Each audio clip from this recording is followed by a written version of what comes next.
So there's a couple of ways that you can actually die in a high density crowd. The first one's called a crowd crush. Now, when you first start to get to about 6 people per square meter, the individuals lose their ability to move around. The next step is that you lose your ability to move your arms from your sides. And as people pack in further and further, the pressure from all sides keeps your lungs from inflating and deflating, which means you lose your ability to breathe. What's amazing and horrific is that people suffocate in crowds because they're squeezed so tightly by the people pressing against them. Another way you can die in a crowd is what's called progressive crowd collapse. So say you have a bunch of people crowded together in a high density crowd and one of them falls down. That creates a hole in this crowd, and the people who were formerly leaning against the person who just fell down start to fall over, and so on and so forth, and a domino effect is created.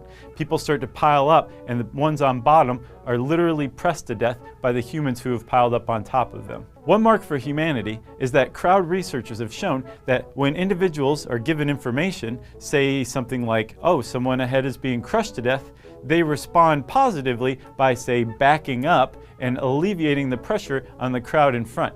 The problem is humans aren't ants. We don't transmit information through crowds like ants do, and so people end up dying in crowd crushes and progressive crowd collapses because the people in the back are pushing forward. So crowd researchers are using computers now to predict high-density crowds and stop them before they turn fatal. They're using video feeds fed into artificial intelligence which analyze crowds for things like increases in body heat or people swaying from side to side, which is a telltale sign that they're no longer moving on their own volition. As you're entering a crowd researchers suggest that you pay attention, stop talking, and listen ahead for people calling for help or saying move back or any other indication that there's a crowd crush going on. In that case, get back as far as you can.